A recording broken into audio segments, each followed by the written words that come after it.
Well, for more on the implications of this chemical attack on Douma, Homer Aventas joins us, Director of Programs for Physicians for Human Rights. Homer, thanks for being with us.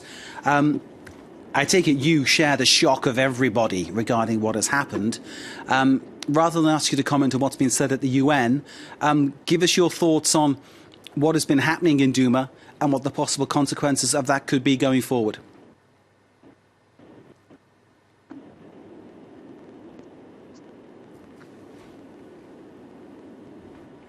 Certainly, I think that right now we're concerned about the fatalities of the injuries of scores of civilians, women, children. We've all seen the videos.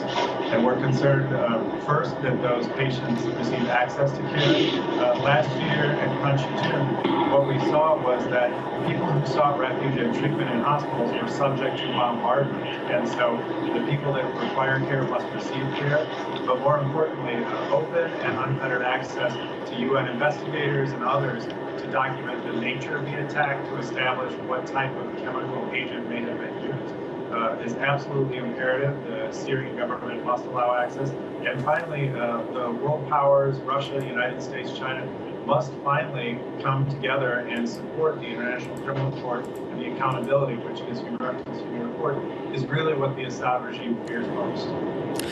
Homer Aventas, we're having problems with the sound, hearing exactly what you're saying, sir. I can hear you just about, and I know you're making very valid points about how there needs to be an independent inquiry, but getting access to the actual place is impossible because it's surrounded presently by Assad's troops, so it's impossible to actually ascertain how many people have been hurt, how many people have been killed, even at this point in time. But how important is it that the people who have been affected by this chemical weapon get right and proper treatment?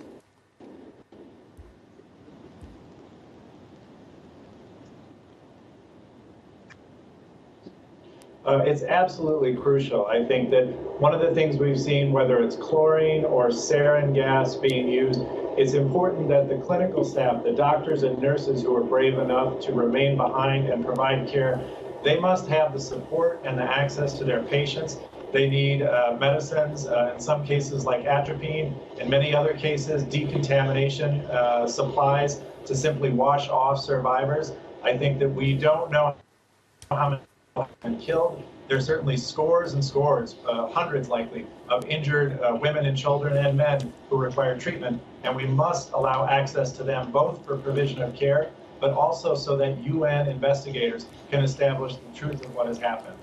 Homer Aventas, Physicians for Human Rights, Director of Programs there. Thank you very much, sir, for joining us. I apologise to people who are watching this for the sound quality, which was, it could have been a lot better. But I think the message loud and clear coming through from Homer Aventas is that there needs to be a proper inquiry which gets to the bottom of who carried out the chemical attack, the full effects of it, and treatment urgently needs to get through to those people who've been contaminated in some way, shape or form by the substance that's been dropped, be it chlorine, be it sarin.